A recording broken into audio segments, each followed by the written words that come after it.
Vamos a orar. Querido Señor, gracias por todas tus bendiciones. Gracias por tu Hijo amado Jesús, quien murió por nosotros en la cruz del Calvario. Señor, te queremos pedir que en esta tarde tu Espíritu Santo esté en nosotros. Que tus ángeles acampen a nuestro alrededor, como dice Salmos 34:7. Que tu Espíritu Santo nos hable en esta tarde a través de tu palabra. Que podamos estudiarla juntos y que podamos crecer juntos en el conocimiento de ti. Bendícenos, Señor, con tu presencia dentro de nuestro corazón. Tu palabra dice que somos el templo del Espíritu Santo. Bendícenos, Señor, para que Él habite en nosotros y tu palabra no vuelva a ti vacía. Capacítanos, habilítanos, Señor, en esta tarde. Te lo pedimos en el nombre poderoso de Jesús. Amén y amén, Señor. Amén. Entonces, estas clases son introductorias. Va a haber gente, tal vez, que venga al curso de Daniel y al curso de Apocalipsis y no tenga estas clases. Bueno, no las vamos a volver a dar, digamos. Lo bueno de ustedes es que van a tener un montón de información que ellos, tristemente, por no venir aquí, no lo tienen. Pero la idea de esto es crecer juntos y que tengan una base un poquito más sólida para empezar a estudiar profecías. En la Biblia hay diferentes tipos de libros. Tenemos libros históricos, como puede ser el libro de Crónicas, el libro de Reyes, el libro de Hechos, libros históricos. Hay libros poéticos, como puede ser el libro de Salmos, puede ser el libro de Proverbios, parte de Isaías, ¿sí? Hay libros que son proféticos, hay otros que son epístolas. Y los libros proféticos tienen que ser estudiados como libros proféticos. Así que esta es la idea de que nos empecemos a juntar y tengamos una introducción a las profecías. ¿Sí? ¿Alguna pregunta hasta acá? ¿Avanzamos entonces? ¿Cada uno tiene su apunte? Pero ir haciendo referencia, después ustedes lo leen a conciencia en su casa. ¿Sí? ¿Avanzamos? ¿Arrancamos? Vamos. En primer lugar, la tendencia del mundo al estudiar profecía o al hablar de profecía es ver que la profecía es algo oculto, algo que uno no sabe a qué se refiere, algo que es raro, algo que es muy incierto. Pero dentro de la palabra de Dios, así no es la profecía. La profecía dentro de la palabra de Dios es palabra revelada. Por eso a la Biblia le llamamos la revelación especial de Dios. Dios nos reveló lo que está en la Biblia y nos lo reveló para que lo conozcamos. Entonces imagínense que la profecía fuera oculta y que no se puede revelar, ¿para qué Dios nos la va a dejar? Pero la profecía es revelación. Y hay algunas personas que tienden a no estudiar profecía porque se van, por ejemplo, al libro de Apocalipsis y ve bestias, ve destrucción, y se centran solamente en eso. Y no se centran en la base de la profecía, en el centro de la profecía, que ya llegaremos en algún momento a hablar sobre eso. ¿Sí? Cuando hablamos del profeta y de la profecía, hablamos de que hay profecías verdaderas y profecías falsas, profetas verdaderos y profetas falsos. Ya estaba profetizado también eso, ¿no? En la Biblia. Jesús dijo, ojo, que vendrán falsos profetas. También nos lo dice en otros lados el apóstol Pablo. Entonces, siempre hubo profetas verdaderos y profetas falsos. La profecía verdadera es toda la que se encuentra en la palabra de Dios. Pero puede haber, dando vueltas por el mundo, profetas falsos. Dentro de algunas profecías que vemos así en el mundo, tenemos a, por ejemplo, Madame Blavatsky, ¿sí? Tenemos a Edgar Cayce, tenemos a Nostradamus, que son profetas de diferentes partes que hay personas que han ido estudiando ese tipo de profecías, ¿sí? Han ido estudiando ese tipo de profecías. Y entonces, nosotros cuando hablamos de profetas de la Biblia, hablamos de otra cosa totalmente distinta. Cuando hablamos de profetas de la Biblia, hablamos de una persona que fue llamada por Dios para recibir la revelación de Dios y darla a conocer al pueblo de Dios. Recordemos que la profecía es para los creyentes, no es para los incrédulos, según lo que nos dice 1 Corintios 14:22. ¿La profecía para quién es? Para los creyentes, no es para los incrédulos. Entonces, cuando hablamos de profecía, hablamos de una persona y de profeta que fue llamado por Dios para hablar en nombre de Dios cuando Dios quiera. A veces se habla de los profetas como que los profetas pueden manejar el don de profecía. Entonces, cuando el profeta quiera profetizar, ahí va y profetiza. La Biblia no marca eso. La Biblia no marca que Daniel hacía profecía cada reunión que tenía con sus amigos hebreos. No.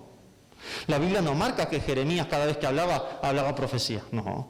La Biblia marca que el profeta de Dios escribe o dice lo que Dios le dice cuando Dios se lo dice y cuando le dice que lo tiene que decir. Hoy por hoy eso a veces está mal interpretado y se piensa que una persona puede profetizar siempre que uno quiere. Así que cuando hablamos de profeta, hablamos entonces de una persona que fue llamado por Dios, o llamada, hombre o mujer, para hablar el mensaje de Dios en el momento que Dios se lo pida. ¿Estamos bien hasta acá? ¿Avanzamos?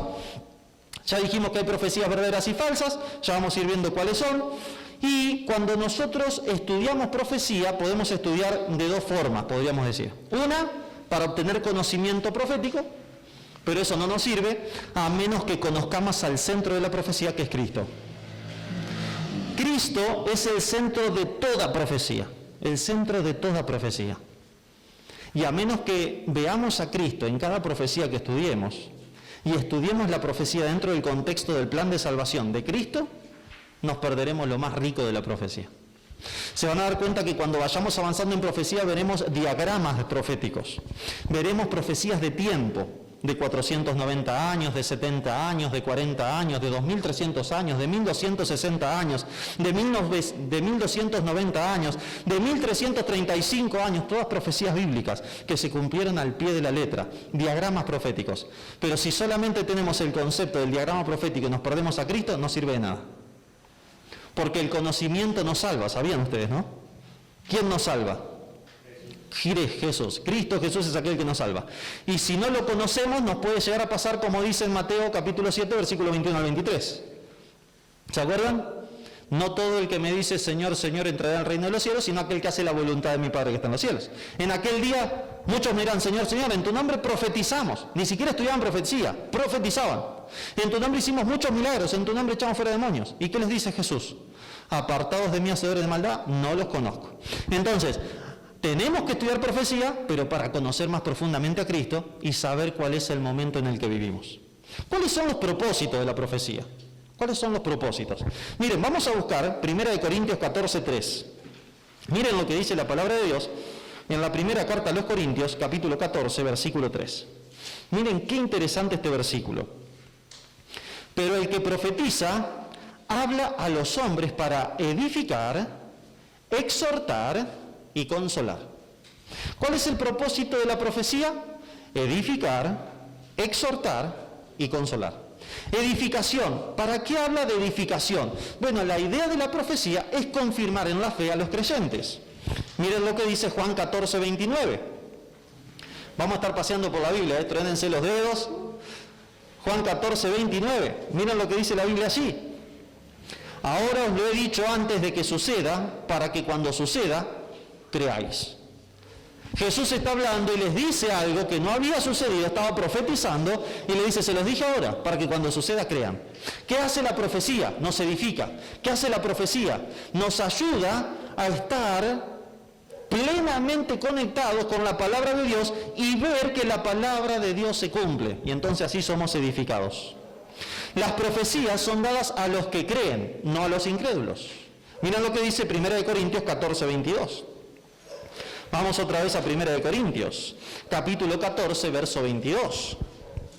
Dice así, así las lenguas sirven por señal no a los creyentes, sino a los incrédulos, pero la profecía no a los incrédulos, sino a los creyentes. ¿Para quién es la profecía? Para los creyentes, para los que nos llamamos creyentes, cristianos, para los que ya aceptamos a Cristo. ¿Pero por qué esto? ¿Por qué la profecía es para los creyentes? Miren lo que dice 1 Corintios, capítulo 2, verso 14. 1 Corintios, capítulo 2, verso 14. A ver qué nos dice aquí. ¿Por qué la profecía es para los creyentes y no para los incrédulos? Aquí la palabra de Dios nos dice, pero el hombre natural, ¿quién es el hombre natural? ¿El creyente o el incrédulo? El incrédulo. Así que para el incrédulo, el hombre natural no percibe las cosas del Espíritu de Dios porque le son locura y no las puede entender porque se han de discernir ¿cómo? Espiritualmente. Así que la profecía es para el creyente o para el incrédulo. Para el creyente, porque la única forma de entender las profecías es en el Espíritu. Bienvenida Dilianis, adelante. Así que ya sabemos entonces que la profecía tiene como propósito edificar, exhortar y consolar. Edificar porque Jesús mismo nos dice que la profecía fue dada para que cuando suceda creamos en la palabra. Y también la profecía es dada al creyente y no al incrédulo, porque la profecía tiene que ser interpretada en el espíritu y no en la carne o en la necedad de la naturalidad. ¿Vamos bien hasta acá? ¿Avanzamos? Exhortación. Eso nos decía 1 Corintios capítulo 14, versículo 3. La profecía es para consolación, exhortación y edificación. ¿Por qué exhortación? ¿Cómo que la profecía es para exhortación? Miren lo que dice Lucas, capítulo 24, versículo 31 al 36. Vamos al Evangelio de Lucas, capítulo 24, versículo 31 al 36. Miren lo que nos dice aquí la palabra de Dios. ¿Por qué la profecía es para exhortación? La profecía no permite que el pueblo de Dios se descarríe. Capítulo 24, versículo 31 al 36 del libro de Lucas. Sin profecía, dice la palabra, no allí, sino en Pedro, el pueblo se desenfrena. Sin profecía, el pueblo se desenfrena. Así que la profecía es exhortación, para que no nos descarrilemos, para que estemos atentos en los momentos en que vivimos y qué es lo que va a acontecer y lo que aconteció. Mira lo que dice Lucas. Lucas 24, versículo 31 al 36. Entonces fueron abiertos sus ojos y lo reconocieron, pero él desapareció de su vista. Y se dijeron uno al otro, ¿no ardía nuestro corazón en nosotros cuando nos hablaba en el camino y nos explicaba las Escrituras? Y levantándose en la misma hora, volvieron a Jerusalén y hallaron a los 11 reunidos y a los que estaban con ellos, que decían, es verdad, el Señor ha resucitado y apareció a Simón. Entonces ellos contaron lo que había sucedido en el camino y cómo lo reconocieron al partir el pan. ¿Qué está pasando aquí? ¿Qué está pasando aquí? ¿Qué hizo Jesús con esos con esos discípulos que iban camino a Maús ese domingo que Jesús había resucitado? ¿Qué hizo Jesús? Les abrió las Escrituras. ¿Y qué tipo de escritura les abrió? Miren, vamos otra vez a Lucas capítulo 24 y versículos 25 y 26. ¿Me acompañan? Entonces Jesús le dijo, simples y lentos de corazón para creer lo que anunciaron ¿quiénes? Los profetas. ¿Qué escritura les abrió? Las profecías. Las profecías. ¿No era necesario que Cristo padeciese estas cosas para entrar en su gloria?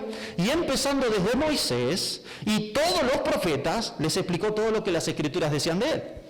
Así que, ¿qué hizo? Los exhortó con las profecías. Insensatos de corazón. ¿Cómo no creen en las profecías bíblicas? ¿No sabían lo que las profecías decían del Mesías? Así que arrancó con Moisés y fue por todos los profetas diciéndole qué es lo que la profecía decía sobre el Mesías. ¿Y qué hizo? Eso hizo que el corazón de esos dos discípulos arda dentro de ellos cuando le abrió las Escrituras. Así que la profecía es para edificación, la profecía es para exhortación, la profecía es para consolación. ¿Por qué es para consolación? Lucas 21, 28. ¿Qué nos dice el capítulo 21, versículo 28 del libro de Lucas? Cuando estas cosas empiecen a suceder, cobrad ánimo, levantad vuestra cabeza porque vuestra redención está cerca. La profecía es para consolación porque aunque cuenta cosas que a veces son difíciles de aceptar, cosas difíciles que van a pasar en el planeta, lo que nos dice el Señor es, cuando estas cosas empiecen a suceder, muchachos, pónganse contentos. Está prontita la venida que yo los vengo a buscar. Erguid vuestras cabezas, erguíos. ¿Hay alguna versión que diga erguíos? La 1960 dice erguíos, ¿no? Levantad vuestras cabezas, porque vuestra redención está ¿cuánto? Cerca. Así que cuando nosotros vemos todas estas cosas que están pasando en el mundo, y las que veremos cuando arranquemos a estudiar Daniel y Apocalipsis, que se va a poner buenísimo, la idea de la profecía no es el temor, sino la consolación. La consolación diciendo, wow, se está cumpliendo todo lo que Jesús dijo al pie de la letra, Jesús está pronto a venir. ¿Estamos bien hasta acá? ¿Podemos avanzar? Vamos a avanzar entonces. Hay una bienaventuranza en Apocalipsis capítulo 1, versículo 3. Apocalipsis capítulo 1, verso 3. Último libro de la Biblia. Vamos a ir a esta bienaventuranza. ¿Sí? Dice así, dichoso, feliz, bienaventurado el que lee las palabras de esta profecía y bienaventurados los que las oyen y guardan lo que está escrito en ella porque el tiempo está cerca. La profecía entonces es para edificación, exhortación, consolación, porque te hace feliz, te hace bienaventurado, te hace dichoso. Si la lees u oís, pero no solo si la lees u oís, sino que guardás lo que en ella está escrito. Entonces ahí seremos felices y dichosos. ¿Cuántos de ustedes quisieran ser felices, dichosos? Amén. Bueno, estamos arrancando bien, ¿no? Porque estamos leyendo profecía. Así que gloria a Dios, estamos arrancando bien. Después hay que hacerle caso. Eso queda para cada uno. Pero si queremos ser dichosos hay que leer, oír y guardar lo que la profecía dice. Vamos a ver un poquitito las características generales de la profecía bíblica, ¿sí? Página número 3 del apunte que tienen ustedes, al centro de la página, tienen allí las características generales. Pusimos 3, podríamos encontrar más, pero por lo menos 3, ¿sí? Primera característica general de todas las profecías bíblicas: su tema central es Cristo y el plan que tiene para nuestras vidas. Miren lo que dice Lucas 24, 25 al 27. Vamos otra vez a Lucas. Lucas capítulo 24, 25 al 27. Miren lo que dice Lucas, capítulo 24, versículo 25 al 27. Ahí lo encontraron, ¿no es cierto? Ahí está, muy bien. La profecía divina, ahí está. Características de la profecía bíblica. Muy bien. Lucas 24, 25 al 27. Vamos a ver qué dice la palabra de Dios allí. Escuchen, miren. Entonces Jesús les dijo: simples y lentos de corazón para creer lo que anunciaron los profetas. ¿No era necesario que el Cristo padeciera estas cosas para entrar en su gloria? Versículo 32. Y dijeron uno al otro: ¿no ardía nuestro corazón en nosotros cuando nos hablaba en el camino y nos explicaba las Escrituras? ¿Quién es el tema del central en las profecías de Moisés y de todos los demás profetas y en los salmos? ¿Quién es el tema central? Cristo Jesús. Cristo es el tema central. Sin Cristo no somos nada. Cristo es el cordón que une Génesis hasta Apocalipsis. Si uno quiere buscar un cordón, aunque a veces no diga Cristo, porque en el Antiguo Testamento no encontramos ninguna parte que diga Cristo o Jesús, no encontramos. Habla del Mesías prometido. Habla de la promesa de que la simiente... ¿Cuál es la primera profecía de la Biblia? ¿Saben ustedes? Muy bien, Génesis 3:15. ¿Se acuerdan? Dios hablando con la serpiente. Dice que la simiente de la mujer iba a aplastar la cabeza de la serpiente. Y la serpiente le iba a morder el calcañar, le iba a morder el talón. ¿Cómo hizo Satanás la serpiente para morder el talón a la simiente de la mujer que era Cristo? Con la muerte. ¿Pero qué hizo Jesús con la muerte? Aplastó el reino y el poder de Satanás. Ahora Cristo, según lo que nos dice Apocalipsis 1, ya vamos a llegar ahí, tiene la llave de la muerte y del Hades. Y a quien Él quiera va a resucitar para vida eterna. Amén. Entonces, el centro de la profecía es Cristo Jesús. Esto confirma la idea que su propósito es entrar en una relación salvadora con Él. Si nosotros estudiamos profecía y simplemente tenemos un concepto de lo profético, no sirve de nada. Hay personas, y conozco dos, por lo menos dos, que tienen 2 doctorados en teología y no son creyentes. Miren qué crisis existencial. 2 doctorados en teología. No creen en Jesús. ¿Han estudiado? ¿Les gusta el estudio? Pero no han estudiado para conocer a Cristo. Han estudiado para ver si la Biblia se basa con la ciencia y si la ciencia confirma lo que dice la Biblia. Y el razonamiento es bueno, porque nuestro culto tiene que ser racional. Pero cuando el razonamiento quiere ir más allá de la fe, estamos fritos. Porque la única forma de ser salvos es por fe. ¿O no? Entonces, cuando nosotros jamás deberíamos decidir por sentimientos, jamás. Los sentimientos no son seguros. Engañoso es el corazón más que todas las cosas. ¿Quién lo conocerá? Dice la palabra. Uno por sentimiento, ¿no? Uno dice, bueno, a partir del lunes voy a hacer dieta. ¿Le ha tocado? ¿Cuánto han arrancado dieta algún lunes de su vida, no? Pila, ¿no? Los lunes son típicos para arrancar dieta, ¿no? Entonces el lunes voy a arrancar la dieta. Y arrancaste la dieta y pasás por enfrente de una panadería y... ¡ah! Mira ese criollito que está ahí. Ese criollito de hojaldre. La razón te dice, huí como José de la esposa de Potifar, urgente, salí corriendo. El sentimiento te dice, puedes arrancar mañana. ¿No? Entonces vos estás ahí en la lucha, sentimiento, razón, arranco mañana. Dame un cuarto de criollito, por favor. ¿No? Entonces, decidiste por los sentimientos y chau, tiraste la razón. Entonces, nosotros tenemos que decidir por la razón. ¿Cuándo no debemos decidir por la razón? Cuando se interpone con la fe. Señor, eres tú, manda que yo camine sobre el agua. Bajate, Pedro, camina. En la vida de un pescador, toda la vida pescador. Imaginemos que Pedro tenía, 30 años. 30 años saliendo del barco y se le hundía el pie. La razón le dice, si te bajaste, hundí, papá. La fe le dice, tenés que caminar porque el maestro te dijo que camines. ¿A qué le hizo caso Pedro? A la fe, ¿no? A la fe. Y caminó. ¿Caminó o no caminó sobre el agua? Jesús le dice, después de la predicación, Lucas capítulo 5, Pedro, anda y echa la red al mar.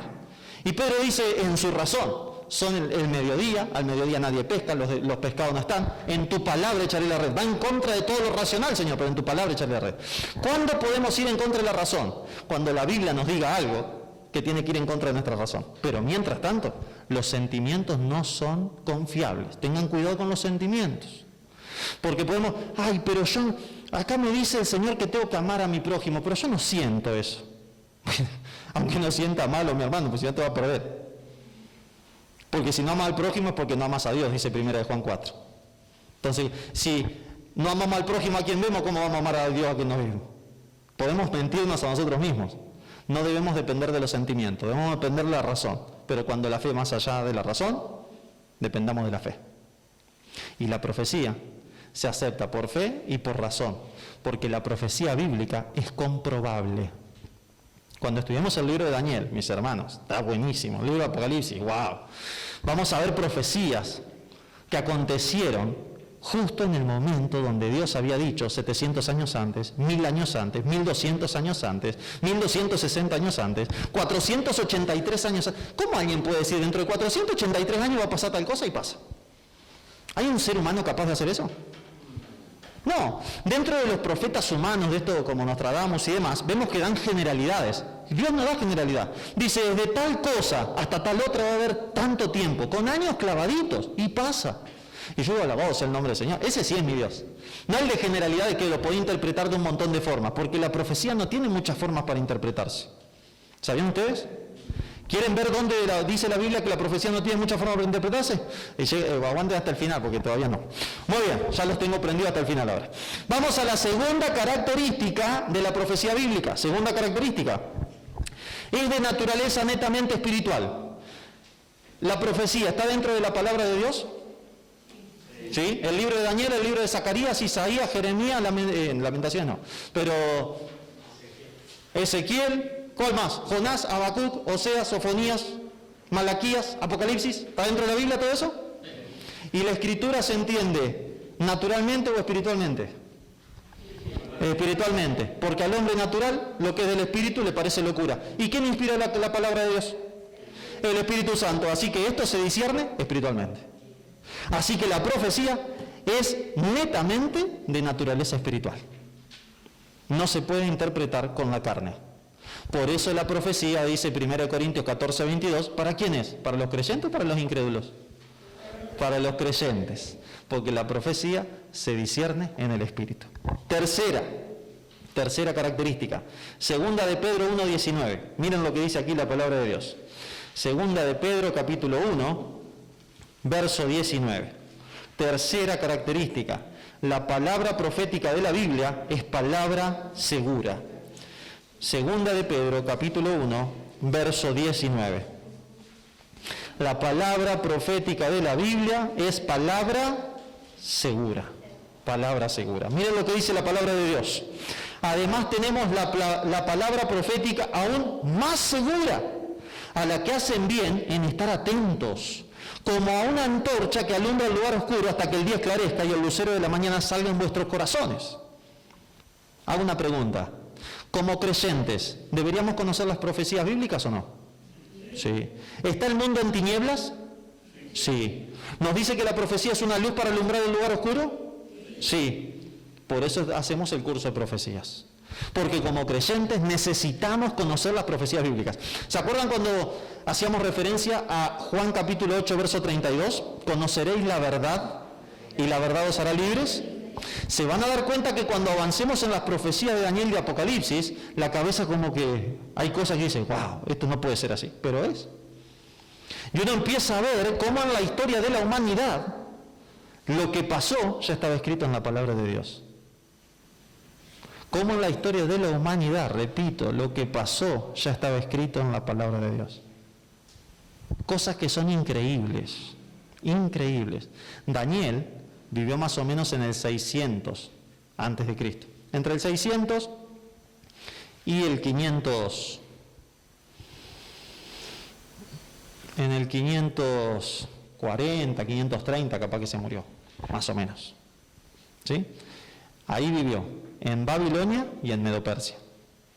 Daniel escribió ahí lo que iba a pasar en el 476 después de Cristo. Del 600 al 476 tiene más o menos 1000 años. 1000 años antes Daniel escribió qué iba a pasar con el Imperio Romano en el 476 después de Cristo. ¿Cómo puede ser eso posible? La única forma es que Dios le dé esa revelación, porque Dios conoce el pasado, el presente y el futuro. Vamos a seguir avanzando. ¿Qué porcentaje de exactitud tienen las profecías bíblicas? Aquellos que estudian profecías, bíblicas y no bíblicas, hablan de porcentajes de exactitud. Entonces dicen, bueno, la profecía de Nostradamus tienen tal porcentaje, la profecía de fulano tiene tal porcentaje, de fulana tienen tal porcentaje. ¿Dios entra en esos porcentajes? No. ¿Qué porcentaje tiene de cumplimiento la profecía bíblica? 100%, 100%. Pero alguno puede decir, bueno, pero hay una profecía bíblica que no se cumplió. La de Jonás. ¿Qué dijo Jonás? ¿Cuál era la predicación de Jonás? De aquí a 40 días, Nínive será destruida. Era en presente, ¿no? Será destruida. Era afirmativo. No es, Nínive puede ser destruida de aquí a 40 días. No, de aquí a 40 días, Nínive será destruida. ¿Qué cambió? Las condiciones. No nos tenemos que olvidar que existe la condicionalidad profética. Dejen ese saquito echando juguito en la mente. En próximas clases volveremos a la condicionalidad profética. Pero las condiciones cambiaron en la época de Jonás en la ciudad de Nínive. Dios, al mirar a Nínive, así como miró a Sodoma y Gomorra, plantado acá, con Jonás, mira el Señor 40 días después y dice, de acá a 40 días, el colmo de la maldad de Nínive llega al límite y no nos queda otra que destruirlos. Eso fue lo que hizo con Sodoma y Gomorra. Pasó por la casa de Abraham, 2 ángeles fueron a ver si el colmo de la maldad de Nínive había llegado al límite, y había llegado al colmo, había llegado al límite. Con Nínive faltaban 40 días para eso. Dios le avisó, ¿y qué hicieron los ninivitas? Se arrepintieron. Cuando escuchó eso el rey dijo, muchachos, todos de ayuno y en oración y en silicio y en ceniza. Hasta los animales no me le dan de comer. Arrepintámonos, que capaz que Jehová nos perdona. ¿Y se arrepintieron o no? Sí, se arrepintieron. ¿Se consagraron al Señor? Se consagraron. ¿Los perdonó Dios? Los perdonó. ¿Falló la profecía de Dios? No, cambió la condición, porque Dios es misericordioso y clemente, tardo para la ira y grande en misericordia y verdad. Entonces, mis hermanos, tenemos que tener en cuenta que cuando estudiamos profecía bíblica, estudiamos profecías condicionales. Hay una profecía que no es condicional. Jesús dijo, voy a volver a buscarlos, ¿no? ¿Es condicional eso? No, Jesús va a venir, sí o sí va a venir. Con vos, sin vos, conmigo, sin mí, Jesús va a venir. Pero hay profecías que son condicionales. Y hay profecías que son apocalípticas, que hablan del tiempo del fin, y otras profecías que son profecía clásica, que hablaba de ese mismo momento. Por ejemplo, la profecía de Jonás, ¿puede ser aplicada a nuestro día hoy? No. ¿Córdoba de acá a 40 días va a ser destruida? No. Si el Señor tiene que avisar eso, tiene que levantar otro profeta, porque esa profecía fue para el contexto histórico y experiencial de Nínive, no para Córdoba, no para tu vida ni para mi vida. De allí de la historia podemos sacar principios, pero esa profecía es inaplicable para nuestros días, porque no es una profecía que habla del tiempo del fin, es una profecía que habla del tiempo de Nínive. En cambio, cuando nos vamos a otras profecías, como las de Daniel y Apocalipsis, en Daniel, Dios le dice, Daniel, sella las palabras de este libro, Daniel 12, porque esta profecía es para el tiempo del fin. La profecía de Daniel es para nuestros tiempos, el tiempo del fin. Pero la profecía de Nínive, ¿para quién es? Para Nínive. ¿Podemos sacar principios de allí? Sí, que Dios es misericordioso, que hay que arrepentirse cuando estamos mal ante el Señor, que no hay que ser egoístas como Jonás, porque Jonás sabía que lo iba a perdonar, por eso no quería ir a predicar, quería que los mate a los ninivitas. Y Jonás dice, yo sabía que vos lo ibas a perdonar, yo sabía que vos no lo ibas a destruir. Y entonces Dios le dice al final del libro, y si vos te quejas por una plantita, que ni laburaste para poner la plantita, pero te quejas, ¿cómo yo no voy a tener clemencia por una ciudad de 120.000 habitantes y muchos animales? Ojo con los animales, mis hermanos. Hay que tratar bien la naturaleza. Dios se interesa por los animales también. Amén. Vamos a seguir. ¿Cuántas interpretaciones pueden darse en la profecía bíblica? Una sola. Una sola. Miren lo que dice Segunda de Pedro, capítulo 1, versículo 20 y 21. Segunda de Pedro, capítulo 1, verso 20 y 21. ¿Cuántas interpretaciones puede haber? Solo una. Solo una. Dice así: ante todo, sabed que ninguna profecía de la Escritura vino o tiene una interpretación privada. ¿Dice eso tu Biblia? ¿La profecía tiene o no tiene interpretación privada? ¿Dice que sí o que no hay? Que no. Ninguna profecía es de interpretación privada, sino que los santos hombres de Dios hablaron siendo inspirados por el poder del Espíritu Santo. ¿La profecía entonces tiene interpretación privada? No. ¿Puedo yo decirle, Valdemar, qué significa para vos Jueces 5:20? Vamos a buscar Jueces 5:20, todos mis hermanos. Lo estoy tomando así como ejemplo a Valdemar, ¿no? Pero cualquiera de ustedes, ¿no? Jueces 5:20, ¿qué significa? Le puedo preguntar a Valdemar, a Jennifer, le puedo decir, Tati, ¿qué significa para vos Jueces 5:20? Y entonces Tati lee Jueces 5:20 y dice: desde el cielo pelearon las estrellas, desde sus órbitas pelearon contra Císara. Y entonces Tati me dice, bueno, si desde el cielo pelearon las estrellas, y era una batalla que tuvieron el pueblo de Israel contra el ejército del rey Císara, y debe ser que el Señor le hizo caer meteoritos y los mató con los meteoritos. ¿Puede ser? ¿Que haya caído meteorito y que lo haya matado? Sí, puede ser, ¿no? Desde el cielo pelearon las estrellas, desde sus órbitas pelearon contra Císara. Entonces Dios le tiró meteorito al ejército de Císara y los destruyó. Y así los ayudó a Israel. Pero para estudiar un texto de la Biblia, tenemos que leerlo en su contexto. Muy bien. Porque un texto fuera de contexto, ¿qué es? Un pretexto. Vamos a ver el contexto de Jueces 5:20. Primera pregunta, ¿quién está hablando? ¿Quién está hablando? Versículo 1, ¿quién está hablando? A ver, Jueces 5:20, versículo 1, ¿quién está hablando? Débora, muy bien, excelente. Del capítulo 4 nos dice del versículo 4 que Débora es profetisa. Nos dice, en ese tiempo una mujer gobernaba Israel, Débora, profetisa, esposa de Lapidot. Así que aunque nos encontramos en un libro histórico, como es el libro de Jueces, ahora hay una sección donde habla ¿quién? Una profetisa. Y hay algo muy interesante que es el tema que tenemos que tratar el domingo que viene, que son los simbolismos proféticos. Porque cuando uno encuentra en la profecía un símbolo, lo debe interpretar de acuerdo a la Biblia, no de acuerdo a lo que uno quiera, porque la profecía no es de interpretación privada, dice Segunda de Pedro 1:20. La profecía se interpreta con la misma Biblia. Entonces, ¿a quién le tengo que preguntar quién es o cómo el Señor ayudó con las estrellas desde sus órbitas al pueblo de Israel que pelearon esas estrellas contra Císara? ¿A quién le tengo que preguntar a qué hace referencia esas estrellas? ¿A Valdemar? ¿Le tengo que preguntar a Cristian, a Tatiana, a José Luis? No. ¿A quién le tengo que preguntar? A la Biblia. Biblia, ¿qué significa esto de que las estrellas pelearon contra Císara? Y la Biblia nos responde. Vamos a ir a Apocalipsis, capítulo 1, versículo 20, y vamos a ver qué significan las estrellas en lenguaje profético. Ojo, estamos en lenguaje profético, está hablando ahora y dando un cántico a una profetisa. Y entonces tenemos simbolismo profético. No puedo meter estos simbolismos en una historia. Pero en una profecía, sí. Y acá tenemos a Débora, esposa de Lapidot, profetisa, que dice que desde el cielo pelearon las estrellas y desde sus órbitas pelearon contra Císara. ¿A quién representan las estrellas según Apocalipsis 1:20?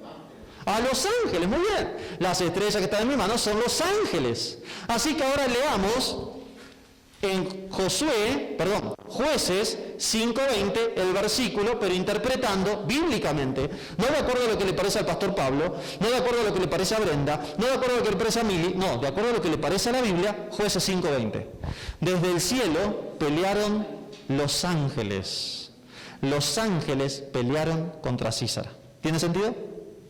Que Dios ayude a su pueblo a vencer a un ejército invasor con sus ángeles. ¿Tiene sentido? ¿Dice eso la Biblia? Dice Salmo 37:4, el ángel de Jehová acampa alrededor de los que le temen y los defiende. Dice el Salmo 91, a sus ángeles enviará cerca de ti para que te guarden en todo tu camino y que tu pie no tropiece en piedra. Entonces, ¿tiene sentido de que esas estrellas representan a los ángeles? Sí, pero puede ser, yo escuché una vez predicar a alguien, no importa quién, en un lado, no importa dónde, que habían sido meteoritos que Dios le tiró. Meteoritos. Y no era por malo esa persona, sino que tenía su propia interpretación. Para él eran meteoritos. Por eso es peligroso interpretar la Biblia de forma privada. Cuando alguien te dice, bueno, pero esa es tu interpretación, yo tengo la mía. Esa respuesta no tiene sentido, porque hay una sola interpretación para la Biblia. ¿Cuál es la interpretación? La bíblica. La bíblica, no hay otra interpretación. Tristemente, por eso existen tantas religiones en el planeta. Porque cada uno interpreta la Biblia como quiere. Pero nosotros, mis hermanos, como creyentes, debemos interpretar la Biblia con la Biblia. Con la Biblia. Por eso jamás en su vida le hagan caso al pastor Pablo. Jamás en su vida. Usted le tiene que hacer caso ¿a quién? A la Biblia. A la Biblia. No le hagan caso a una interpretación del pastor Pablo. Si lo que dice el pastor Pablo está en la Biblia, no es una interpretación del pastor Pablo, es la interpretación bíblica. Ni le hagan caso a nadie, a la Biblia. Por eso me gustan los bereanos, como dice el apóstol Pablo. ¿Otra vez, Lili? ¿Es homilética? La buena interpretación de la palabra es hermenéutica. Hermenéutica. Homilética es el arte de dar una predicación. La hermenéutica es la disciplina que estudia la correcta interpretación bíblica. Hermenéutica. Eso es lo que estamos haciendo ahora un poquitito. La semana que viene vamos a hacer un poquitito más de hermenéutica. Es cómo interpretar la Biblia con la Biblia. No con mi propio pensamiento. No con mi propia razón. Exacto. Exacto. Si uno tiene concordancia, uno busca estrellas, ¿no? Desde el cielo pelearon las estrellas, teniendo en cuenta que es un discurso profético.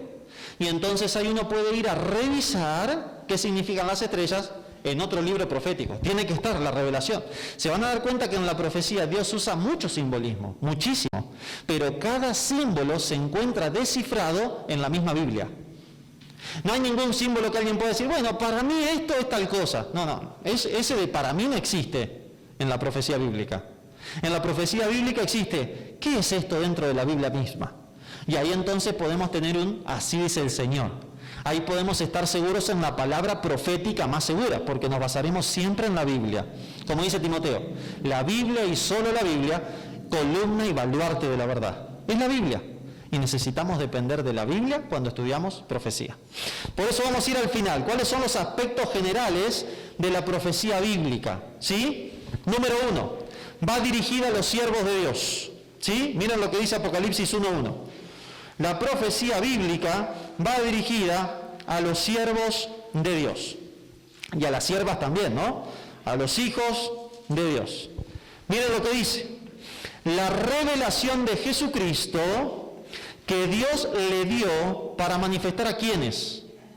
A sus siervos, lo que debe suceder pronto. Así que la profecía bíblica va dirigida a los siervos del Señor. ¿Qué significa la palabra siervo en el Nuevo Testamento? Esclavo. La palabra siervo del Nuevo Testamento viene de una palabra griega que es doulos. Y doulos es esclavo. Esclavo. Si ustedes van a Romanos capítulo 6, van a encontrar que uno puede ser siervo del pecado esclavo del pecado, o siervo o esclavo de la justicia. La idea es que la profecía fue dada a los siervos ¿de quién? ¿Del pecado o de Cristo? De Cristo. Entonces, nosotros para recibir la profecía debemos ser siervos y siervas de Jesús. ¿Cuántos de ustedes les gustaría ser siervo y sierva de Jesús? ¿Por las manos? Amén. Gloria a Dios por eso. Y seguramente en la vida nuestra hay algo que acomodar, ¿o no? ¿Cuántos tienen alguna cosita que acomodar para estar bien ante el Señor? ¿Hay cositas que acomodar? Bueno, amén. Bienvenido al club. ¿Para eso es la iglesia? ¿O no? La iglesia es un hospital espiritual. Hay gente que dice, no, cuando yo esté bien voy a ir a la iglesia. Pena, no va a venir nunca. ¿Cuándo va a estar bien como para venir? Nunca. La iglesia es para los que estamos mal. ¿O no? ¿A quién vino a buscar Jesús? ¿A los que están bien? No. Lucas 19:10. Yo vine a buscar y a salvar a lo que se había perdido. Entonces, lo importante es que estemos en el camino de la santidad. Puede ser que haga falta enderezar un pasito. Puede ser que haga falta dejar alguna cosita que está mal ahí, que sabemos que a Dios le ofende. Puede ser que haga falta arrancar con alguna cosita que sabemos que a Dios le ofende, que no lo hagamos. Pero la idea es reconocerlo y pedirle al Señor todos los días que nos ayude. Si estamos en ese camino, estamos en el camino seguro. Pero si estamos en el camino de que hago lo que quiero y no me importa nada, ahí estamos en un camino peligroso. Ese es el camino ancho. Por eso la profecía fue dada a los siervos de Cristo y a las siervas. ¿Y quiénes son? Los que hacen la voluntad de Dios. Los que son esclavos de la justicia, siervos de la justicia. Y para eso necesitamos todos los días entregar nuestra voluntad en manos del Señor para que Él en nosotros, su Espíritu en nosotros, nos ayude a hacer su voluntad. Segunda característica. No debemos ignorar las profecías. No debemos ignorar. 1 Tesalonicenses 5:20. Miren lo que nos dice la palabra de Dios aquí. Primera carta a los Tesalonicenses, capítulo 5, versículo 20. Qué lindo versículo. Miren lo que dice. No menospreciéis las profecías. ¿Qué significa menospreciar? Tener en poco, no estudiarlas. No estudiarlas. ¿No será que estamos estudiando poco las profecías? ¿Qué piensan ustedes? ¿Hará más falta estudiar las profecías? Claro que sí. La palabra de Dios nos dice, no menosprecien las profecías. Bueno, gloria a Dios que nosotros no le estamos menospreciando, ¿amén?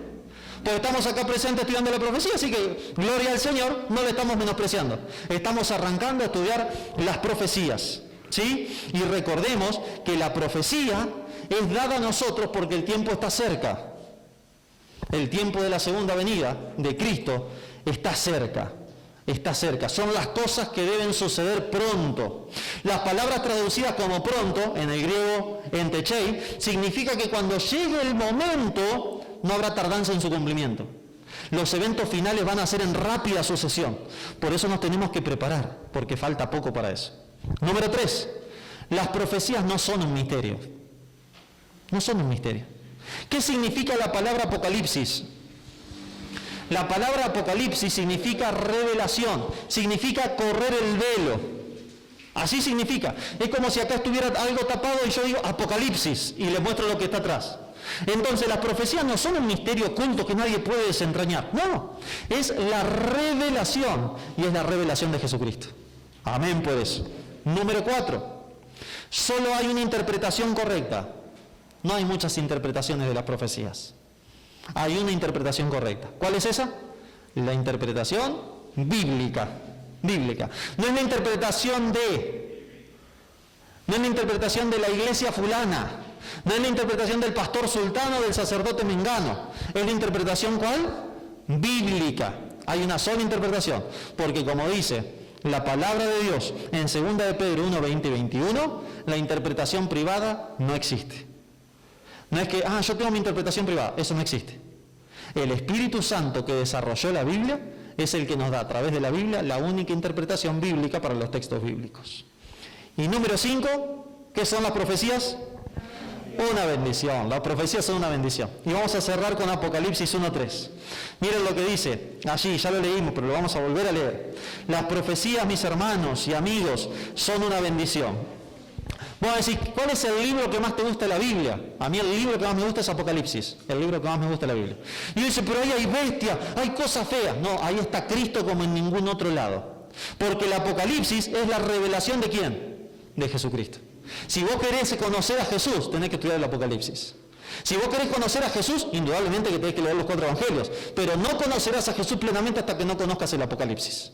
En el Apocalipsis se nos revela a Jesucristo, se nos revela lo que va a suceder justo antes de que Él venga, se nos revela lo que sucedió en el pasado desde la época de Jesús hasta ahora, se nos revela diferentes épocas de la iglesia cristiana y sus características, totalmente, pero se revela a Jesucristo, y eso es una bendición. Por eso allí la palabra de Dios nos dice la revelación de Jesucristo en el capítulo 1, versículo 1. Y en el capítulo 1, versículo 3 dice, bienaventurados los que leen y los que oyen la palabra de esta profecía, porque el tiempo está cerca. ¿Y qué dice entre medio? Los que guardan. Muy bien. Hay que leer, oír y guardar. Cuando habla de guardar, no habla de, hay que guardar, ¿no? Me lo guardo. No. Habla de poner en obra, poner por obra, ser obediente a lo que la profecía me dice. Hay veces que se nos hace difícil ser obediente a Dios, ¿no? ¿No le ha pasado? Que sabemos que Dios quiere que hagamos algo y nosotros queremos hacer otra cosa.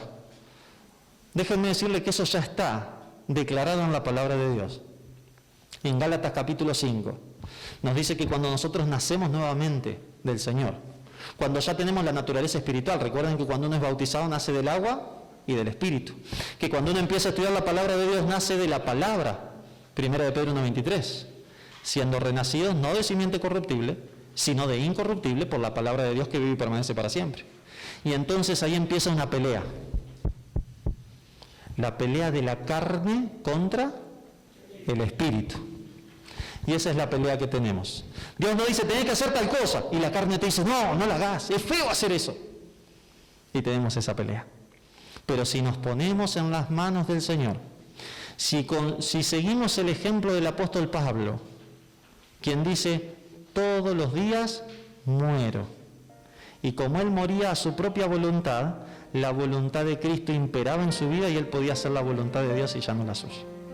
Dios quiere, mis hermanos, que en este curso de profecía que estamos arrancando, la profecía realmente sea una bendición para nuestra vida. No solamente una bendición de conocimiento bíblico, sino también una bendición de transformación personal. Que cada uno de nosotros en la profecía conozcamos más y más a Jesús, al punto tal de que nuestra vida sea transformada en una nueva criatura, como dice 2 Corintios 5:17. Que sea transformada a la imagen y semejanza de Cristo Jesús. ¿A cuánto le gustaría pedirle eso al Señor Jesús? Muy bien, a todos los que les gustaría pedir eso, vamos a ponernos de pie. El tiempo se nos ha acabado y vamos a orar por esto, para que el Espíritu Santo nos bendiga y podamos ser plenamente capaces e instruidos en la profecía bíblica para conocer a nuestro Señor Jesús. Querido Señor, gracias por tu palabra. Gracias, Padre eterno, por Cristo Jesús. En el nombre de Él llegamos ante tu presencia para alabarte y adorarte. Gracias, Señor, por las profecías y gracias por darnos estos medios, este momento, este lugar para poder estudiar las profecías. No queremos menospreciarlas, Señor. Queremos obedecerte, queremos conocerlas. Queremos que la profecía nos haga bienaventurados, dichosos, felices. No solamente queremos leerla y oírla, queremos ponerla por obra. Es por eso, Padre, que en el nombre de Jesús entregamos nuestra voluntad en tus manos, para que tú pongas dentro nuestro tu Santo Espíritu. Tu palabra dice en 1 Corintios 3:16 y 1 Corintios 6:19 y 20 que somos el templo del Espíritu Santo. Espíritu Santo, habítanos. Ven a nuestros corazones, Señor, y ayúdanos para que hagamos tu voluntad y ya no la nuestra. Ayúdanos para que en la guerra que tenemos en el corazón entre el Espíritu y la carne, el que venza sea el Espíritu. Te lo pedimos, Señor, en el nombre poderoso de Jesús. Amén y amén, Señor.